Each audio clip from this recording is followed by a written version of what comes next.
মারধর করত প্রবাহ। ফোন না ধরলেই চিন্তা হতো, ওরা আমার মেয়েকে মেরে ফেললো না তো, আমাকে ভিখিরির বাচ্চা, মূর্খ, দেখতে খারাপ, যা ইচ্ছে বলতো। বিস্ফোরক দাবি সঙ্গীত শিল্পী দেবলীনা নন্দীর মায়ের। সোশ্যাল মিডিয়ায় সর্বক্ষণই হাসি মুখের ছবি, কিন্তু তার পেছনে লুকিয়ে ভয়ঙ্কর কষ্ট। সেই কষ্টের কাছে নতি স্বীকার করে অবশেষে নিজেকে শেষ করে দেওয়ার সিদ্ধান্ত নিয়েছিলেন দেবলীনা নন্দী।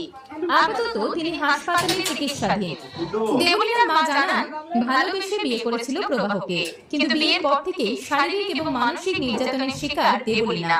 দেবলীনা সবসময় চেয়েছে দুই পরিবারকে নিয়ে থাকবে, কিন্তু বিয়ের পরেই বর এবং শ্বশুরবাড়ির দাবি বাপের বাড়ির সঙ্গে কোনো যোগাযোগ রাখা যাবে না। দেবলীনার মা আরো জানান যে অনুষ্ঠান করে দেবলীনা রাত করে ফিরলে শ্বশুরবাড়ির লোকেরা বলতো, সকালে বেরিয়ে রাতে ফিরিস, এটা সংসার? সাংসারিক মেয়েরা এসব করে? সংসার ছেড়ে